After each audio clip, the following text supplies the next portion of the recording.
My Lords, may I start with thanks. First of all, thanks to the Minister's private office, to the Bill team and to the other civil servants involved in the Bill who have dealt with the official opposition with promptness, courtesy and responsiveness in an exemplary way.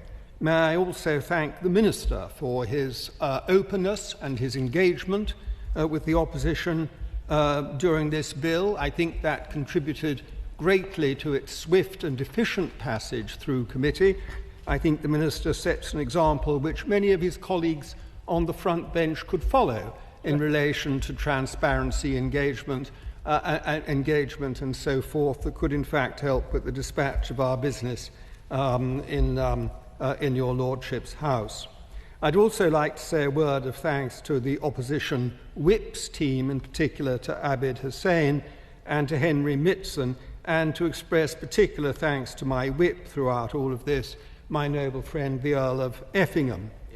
My Lords, I'm trying to be positive when I say that this is not the worst bill introduced by the government so far, but it remains nonetheless a pretty poor bill. It does damage. It removes private entrepreneurialism from the bus sector, whereas we know that private enterprise and the spirit of private enterprise are the only keys to economic growth. It is here primarily to gratify the unions and certain local authorities, and not to do very much indeed for passengers at all. But most importantly, it gives powers to local authorities that they are neither equipped nor funded to exercise. And to that extent, it is, as I've said earlier, a somewhat bogus bill. But we have improved it in your Lordship's House. We have added a purpose clause so that we know what the bill is meant to be about and what standard we can hold the government to.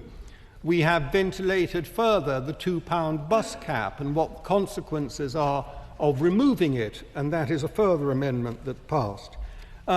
We have also brought into the bill the very sensitive issue of special educational needs transport and the effects that the reduction in the threshold for national insurance contributions have on that sector and its survival. So important.